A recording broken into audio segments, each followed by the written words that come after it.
बिस्मिल्लाहिर्रहमानिर्रहीम। अस्सलामु अलैकुम।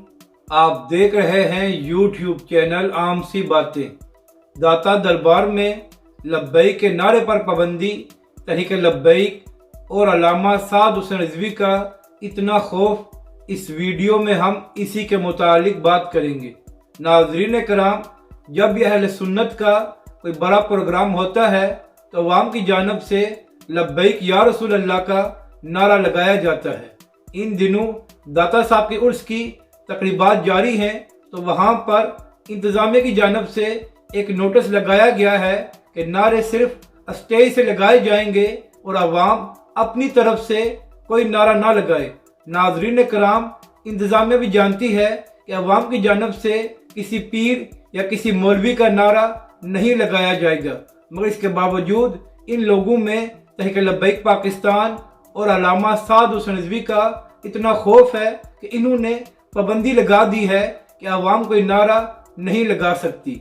नाजरीन कराम, अफसोस की बात यह है कि यही लोग उनको तो अपने स्टेज पर बुला लेते हैं जिन्होंने नामूस रिसालत के मामले पर वादा खिलाफी की और तहरीक लब्बैक पर जुल्म किया, मगर इन लोगों को इस बात से तकलीफ है कि अवाम अहले सुन्नत लब्बैक या रसूल अल्लाह का नारा ना लगाए। और नाजरीन कराम, इन लोगों से ये बात हजम नहीं हो रही कि अवाम अहले सुन्नत तहरीक लब्बैक पाकिस्तान और अल्लामा साद हुसैन रिजवी से इतनी मोहब्बत क्यों करती है। और नाजरीन कराम, इन लोगों को तहरीक लब्बैक और अल्लामा साद हुसैन रिजवी से मसला ये है कि तहरीक लब्बैक के सरबराह ने इन सब को बेनकाब कर दिया है और इनका असल चेहरा अवाम अहले सुन्नत के सामने लाकर रख दिया है।